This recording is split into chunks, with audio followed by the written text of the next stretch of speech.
Students, in our today's video, we will study about the fluxionality or the fluxional behavior of especially the organometallic compound. Firstly, look at what is the fluxional behavior, what is fluxionality. So, fluxional molecules are the molecules which undergo dynamics such that some or all of their atoms interchange between the symmetry equivalent position. It means in this type of molecules, the exchange of atoms between their position takes place continuously, and by this exchange of atoms there is no change in the structure of the molecule remains identical.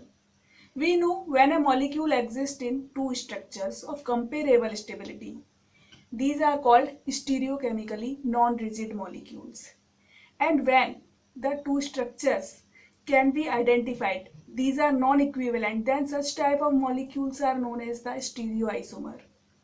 But when these configurations are equivalent and we cannot detect between them, we cannot identify both the structures are identical, then such type of molecules are known as the fluxional molecule. Easiest and the simplest example of the fluxional molecule is the phosphorus pentafluoride. This is the simplest example. So firstly we concern it. In phosphorus pentafluoride, we know it has trigonal bipyramidal shape. It means these three fluorine atoms forms the these are at the equatorial position, and the two fluorine atoms takes the axial position.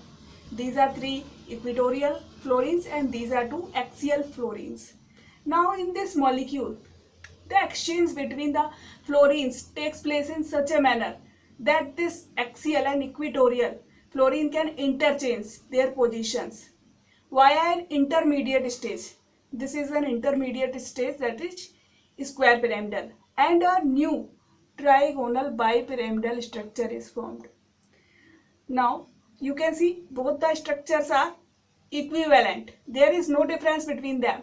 But if you see, you will find that in this case, these are F4 and F5. Here, the equatorial fluorines are F1 and F2, and these are axial. But now, there has been the exchange between them. So, now these equatorial has been become the axial fluorines, and these axial has been become the equatorial fluorines. So, there has been become the exchange or interchange of the fluorine atoms. So, this is called the fluxionality, and you cannot identify them at all. Only the NMR spectroscopy can detect between them. If you see the 19F NMR spectra of this molecule at the room temperature, there is a rapid interchange between the fluorine atoms. So we cannot detect between these fluorines. All the fluorines will be equivalent. So we get one signal for all the 5 fluorine atoms will give a one signal. However, this signal get coupled with the phosphorus 31 phosphorus, so we get a doublet. But in actual, all the 5 fluorines are here equivalent, so they gives a single signal. But if you see the 19F NMR at the low temperature at about -100 degrees centigrade, it can detect between two types of the fluorine atoms. Why? Because the interchange of these fluorine atoms will be slower down at the lower temperature. So the NMR can detect between the two types of the fluorines, that are one type of equatorial and another axial. So we get two signals for the axial and the equatorial fluorines at the low temperature 19F NMR. Another similar molecule, an organometallic complex, FeCO5, shows the similar behavior. This FeCO5 complex will also have the trigonal bipyramidal geometry. So if you see the 13C NMR spectra of this complex, you will find that these three carbonyl groups are here equatorial and these two are axial. Now what happens? Through this intermediate stage, a new geometrical form is formed in which these two carbonyl groups that were equatorial now becomes axial, and that these are axial now becomes equatorial. So there is a interchange of the carbonyl groups between the axial and the equatorial positions. This is called the fluxionality, and this proceeds via a intermediate stage, and in this case this stage is the square pyramidal stage. For this, a mechanism was proposed by Barry. So it is known as the Barry pseudo-rotation mechanism.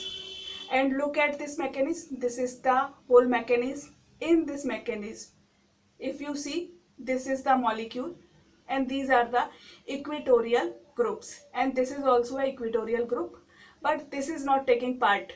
These are taking part, and these are the two axial groups. Now what happens? These two equatorial groups moves far apart from each other. It means toward these axial groups. They moves toward these axial groups and take an angle of 120 degree, while these axial groups moves close toward each other. They moves closer, and this angle of 180 degree is decreased. So they comes toward these equatorial groups. So the whole molecule get distorted, and this type of geometry is formed. That it look like the square pyramidal geometry, in which these four groups takes the base of the square, while this group that was equatorial here now becomes the apical position of the square pyramid. And further, what happens? These two axial groups now becomes equatorial, and these two equatorial groups now becomes axial. So again a trigonal bipyramidal geometry is formed. So in this way, this Barry pseudo-rotation mechanism takes place. In the organometallic compounds, the fluxional behavior is very common. If we see, we will find that all the molecules are generally somewhat fluxional. But in organometallics, it is very common thing. And here we have taken some important example from the organometallics. For example, if we see this molecule, in this molecule, this iron is coordinated to two cyclopentadienyl rings, and to this ring by the pi bonding, and to this ring by the sigma bonding. Now this molecule shows a special type of fluxional behavior. What? It means this iron is here coordinated to this C1 carbon atom. It is bonded to this C1 carbon atom. But at some time, there may be exchange between the carbon position. It means it may be attached to this C2 carbon atom instead of C1. So this type of structure may be formed. It means in this the iron is now attached to the C2 carbon atom. Similarly, this iron may be attached to the C3, then it may be attached to C4, and then it may be attached to C5. It means this ring is rotating. The atoms of it are exchanging positions, and in different times different atoms are coordinated to the iron. So this type of behavior of the ring is known as the ring whizzing. This is another type of the fluxionality. And if we see the 13C NMR at the high temperature, there will be a rapid exchange of the atoms. So all the atoms becomes equivalent, and here we get a single signal, one signal for all the 5 carbons of the sigma bonded ring. But at the lower temperature, this motion, this interchange of the position will become slower down. So we will get different signals, and we can differentiate between different carbon atoms. Another molecule, an interesting molecule is Ti, eta1C5H5 whole twice, eta5C5H5 whole twice. In this molecule, the titanium is attached to the 4 cyclopentadienyl rings, and the 2 rings are attached by the pi bonding. It means 5 electrons or 5 atoms, while the 2 rings are attached by sigma bonding. It means the titanium is attached to the 1 carbon atom of the ring. Now there happens 2 types of fluxional behavior. This molecule shows 2 different types of fluxional behavior. One behavior is that there is a rapid interchange between the position of these two types of rings. It means sometimes this pi ring is here and sometimes the ring may be here. For example, here you can see these 1 number and 2 number rings are pi bonded, while 3 and 4 are sigma bonded. But here this one is the pentaapto and this third is pentaapto, but 2 and 4 are sigma bonded. So in this way different patterns may be formed.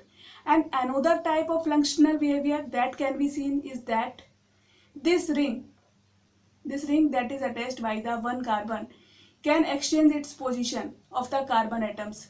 Sometimes the carbon may be attached to this atom, another time it may be attached to this atom, next time it may be attached to this atom, and then to this, and then to this. So the position of carbon atoms may also change. So it shows two types of fluxional behavior. And if we see its NMR spectra, at higher temperature all the 20 protons gives one signal because there is a rapid interchange of their position. But at the lower temperature, at minus 30 degrees centigrade, there is the motion of this molecule will slow down. So we get two different peaks. Another molecule is Pf3 C6H5 whole twice. This molecule also has trigonal bipyramidal shape. And the 31p NMR spectra of it, if we see this spectra at lower temperature, we get triplet of doublet. Why? Because these two fluorines are axial and this is equatorial. So they will get different signals. And these signals get split by this phosphorus. So we get triplet of doublet. But at higher temperature, due to rapid interchange, all the fluorines becomes equivalent. So we get a quadrate. And the 19F NMR of spectra also shows at lower temperature we get a doublet of doublet, while at higher temperature we get a doublet because of the rapid interchange of the positions. Another important type of the fluxional behavior seen is the case of the Fe2 C9 complex. In this complex, if you see, this carbonyl group is here terminal. Now it can interchange its position. It may happen by the bridge opening, and this carbonyl group, I have given it by the circle, and this carbonyl group now becomes the bridge, and further this carbonyl group get interchange its position and it get attached to the another iron atom, and now it becomes the terminal. So here the carbonyl group is interchanging its position from the one iron atom to the another iron atom. So this type of behavior in which the carbonyl group is interchanging its position is known as the carbonyl hopping or carbonyl scrambling. Another type of the fluxional behavior is the metal hopping, and it is found in that complexes in which the metal is attached to a poly-pi system. It means when there are more than 2 pi bonds present, then the metal can change its position from one bond to another. Here the metal is changing its position, not the ligands. Ligand is not changing its position, not the ring is changing its position. Here the metal is changing its position. For example, in this complex there are 4 pi bonds and I have named it 1, 2, 3 and 4. And in this case the iron atom is complexed with this 1 and 2 bond, 1 and 2 pi bond.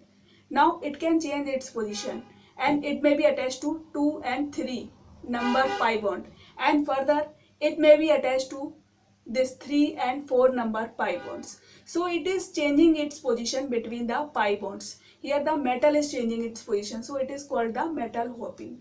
So these are some important examples of the fluxional behavior, and there are so many examples and it cannot be covered in a single video. So I have here given some important examples. Thank you.